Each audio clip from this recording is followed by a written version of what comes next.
জিলাৰ ঢেকিয়াজুলি আৰক্ষী থানাৰ কেহেৰু খণ্ডাত দুগৰাকী ড্ৰাগছ সৰবৰাহকাৰী গ্ৰেপ্তাৰ কৰি মঙলবাৰে দিনৰ 1 বজাত জেল হাজতলৈ প্ৰেৰণ কৰে ঢেকিয়াজুলি আৰক্ষীয়ে।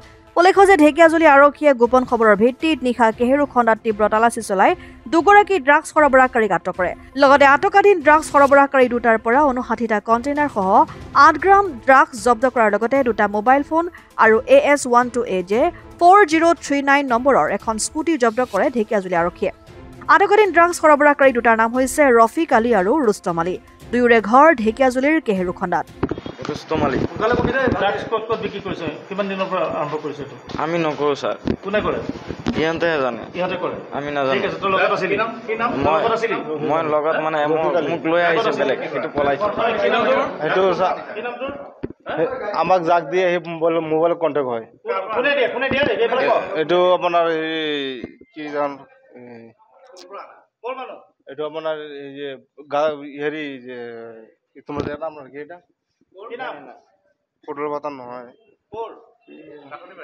কাঠের বাড়ি পার হয়ে বলে ভেরগাঁও নামটো নাজানো স্যার। আমি বলে না, আমি নতুন মানুষ স্যার। আমি ডেলিভারি কারোর দাম স্যার। আমাকে 40টা মান দিছিল টেমা বিক্রি করার কারণে, হ্যাঁ মানুষ দিব কারণে কৈছিল।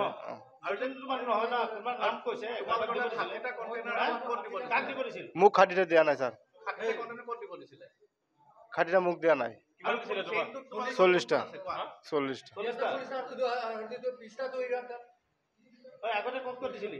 আগত আর দিয়া নাই, আমি নতুন মানুষ।